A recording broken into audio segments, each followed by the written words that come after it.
So friends, this is a sixth lecture and probably we may conclude it today temporarily because we will have to take up other connected topics like intentional fallacy, then the affective fallacy.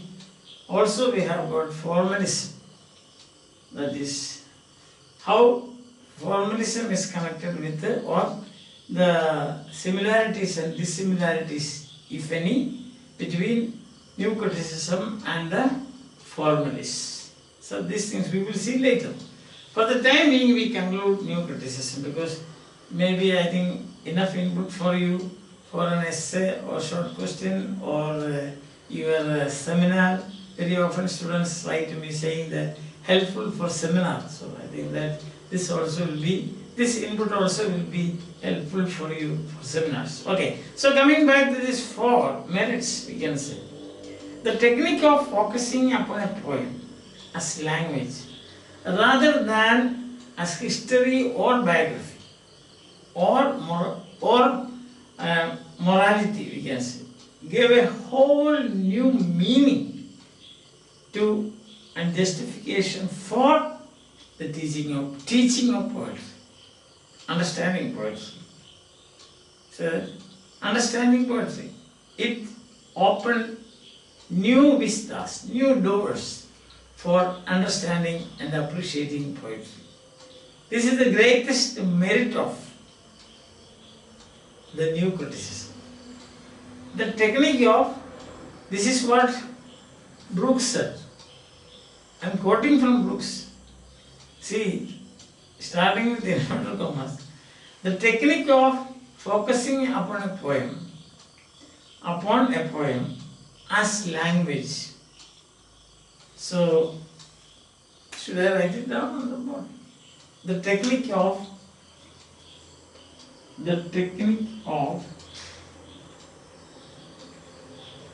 focusing, the technique of focusing upon a poem as language. That's the point. The technique of focusing upon a poem as language. Understand, as language, rather than as history or biography. Rather than as history or biography. This is important, eh? Rather than as history or biography or morality.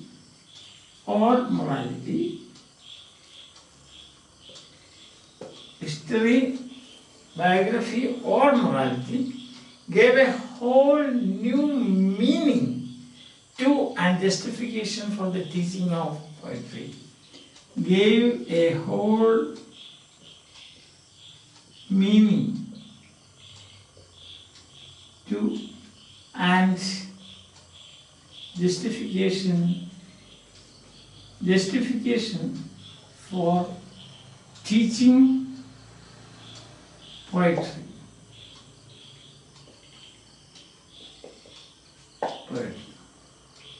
So my handwriting is improving. Some people complain that my handwriting is very bad.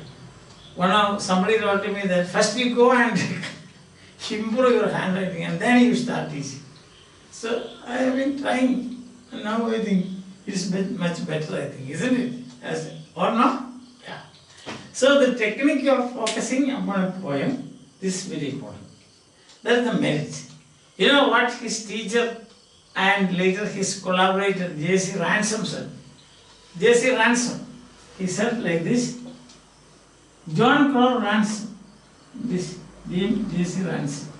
So he was his teacher, J.C. Ransom. He was Brooks' teacher. He was Brooks' teacher and also they collaborated in this project called New Criticism. He said, Brooks, a spellbinder. That's the word that he used. Brooks said, a spellbinder. See, this is a spellbound means surprising. So spellbinder. Brooks is a spellbinder. The most forceful and influential critic of poetry that we have. What is it? The most forceful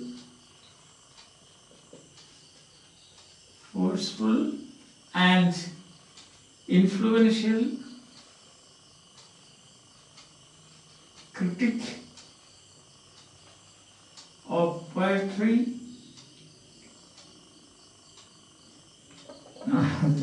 Critic of poetry that we have. That's what he said. The most forceful and influential critic of poetry that we have. That's what he said about it. Understanding poetry. An unparalleled success. It was an unparalleled success. And remains a classic manual for the intellectual and imaginative skills required for teaching and understanding poetry. Understanding poetry, already we have seen that. It's a classic manual. Understanding poetry is a classic manual that teaches you or gives you necessary skills, imaginative. This is an unparalleled success and remains a classic manual for the intellectual imaginative skills required, intellectual and imaginative skills required for understanding poetry, for teaching poetry. Understand that? So, introducing new criticism with commendable clarity. So that is the book, the unparalleled book. Commendable clarity. So far so good, very good. Very nice. He saw that he has a spellbinder. His book is unparalleled, so a manual for teaching and understanding poetry. We also saw that technique of focusing the language, a poem as a language rather than history, biography or cultural and all those things, gave a new meaning. Very good, very good.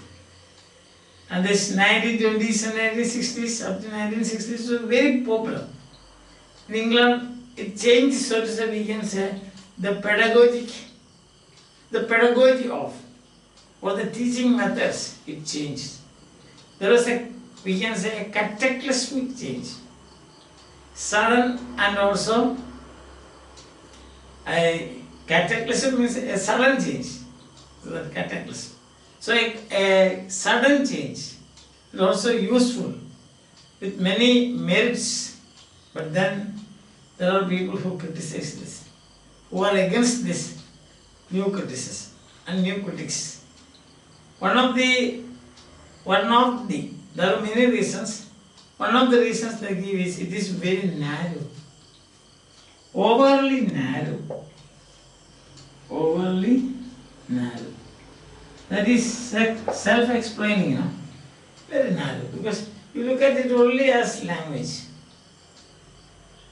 Now we will see another a reaction to this is the new historicism, Stephen Greenblatt and new historicism. This is diametrically opposite to what the new critics said. Text and co-text.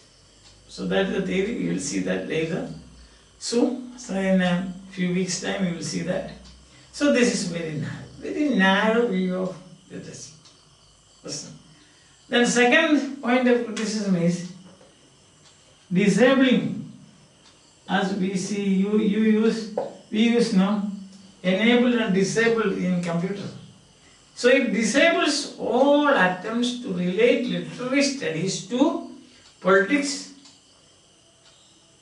sociology, social issues and cultural issues. It disables. This new criticism has a disabling effect because it doesn't connect, no connection with literary studies, not connected with politics, then sociology or cultural studies or biographical studies and things like that. That is very, these people say, I mean, this is not my opinion. Don't think that I am criticizing this. Who am I to do that? Because after all, this is a paper for you for your exam, academic. This is academic. Understand? Yes. And the third criticism is it has got a anti-historical thrust. Anti-historical thrust. That is it. What is this anti-historical? Doesn't give any importance to history. As if it is like a bird from the blue, a poem. This dropped like a parachute. No connection with anybody. That's it. Says, because Brooks himself was said, a poem possesses organic unity. And if you want, you can learn or you can get historical, biographical and other details from the language of the poem. That's what he says. Listen. So he says, from the richly ambiguous and harmoniously orchestrated language, coherent in its own aesthetic terms. Did you get that point? He says, if you want to know history, you can get it from the language of the poem. That's because a poem possesses organic unity. Another point of criticism is this is narrow in the sense that it deals only with poets. Mostly only with poets. So that is the fourth point. Narrow. Already you have seen overly narrow. So, it is according to Brooks, see for example, he gives the example of Dunn and Marvel. Without knowing anything about any outside knowledge or biography, history, economics, politics, Marxism and things like that, you can enjoy a poem by Dunn. And also marvel, what about to his co-mistress? What about the valediction for morning? A lot of other poems. Large number of poems written by Dunn. Nothing to do with politics. Solely love and devotion to husband and wife and all those things. And also religious poems of Dunn. Nothing to do with the history. Understand? That's what he says. So he said, what of that? Why do you want outside knowledge? The poem itself is complete. It has got its own aesthetic coherence, and also it is harmonious, and from there you can understand this. For a very long period of time we thought like this. The Shakespeare's dramas, for example, they are expressions of his genius. But recently we started, or Dodymore and Seinfeld came up with the idea of cultural materialism. It's all politics, that's what they say. Understand? So, things may change, but there is some point, there is some we can say, something solid in what these people are saying. And then another point of criticism is Brooks contradicts his own language. Contradiction. But at the same time, remember the fourth, understanding about the classic manual, new technique, considering language, considering poetry as language is a new technique. You appreciate language. There is the tensions within, the paradoxes within, the metaphors and so on, etc. that we have already seen now. He says, the poet manipulates and warps, W-A-R-P-S, means twisting, warps, W-A-R-P-S, warps, The pronunciation is like this. Oops. So that is twisting and bending. Twisting and bending language. So the poet manipulates and washes the language to create new meanings. So it resists paraphrasing. This is what Brooks said. And at the same time, he admonishes unity and harmony in a poem's aesthetics. That is contradiction. He says a poet can do, say, twisting and bending and manipulates the language. But when you do twisting and bending and manipulates the language, how can there be harmony? That is the contradiction. You got the point. You are twisting the language, then how can there be harmony? That's contradiction. Another statement that Brooks makes is that resisting and warping language, what happens is it competes with this harmony and balance. See, Brooks says that there should be harmony and balance in a poem. But that in itself he reconstructs that. If you want, there is a double movement there. On the one hand he says there should be harmony and balance. On the other hand he says there should be, you can bend the language, twist the language, then you can manipulate the language, then how can there be harmony? And it's not possible. So he is in one way you can say he is contradicting himself. Understand? So these are the 4 points that critics point out against this movement, the new critics and their so-called theories. It's not a theory as such, it is a movement, so to say.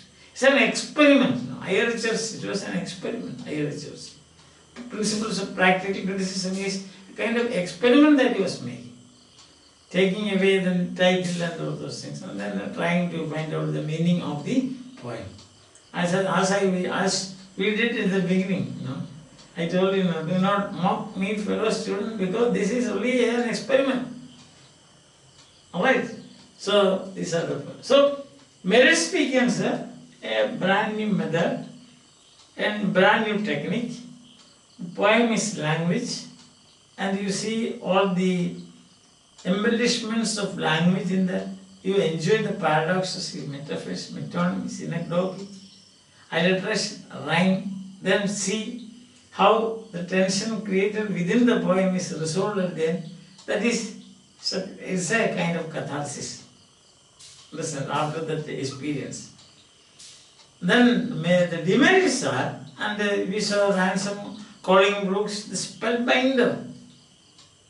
The book Understanding Poetry, a classic manual for understanding poetry, the techniques and so on. We also saw that this is the school, very popular during 1920s through 60s.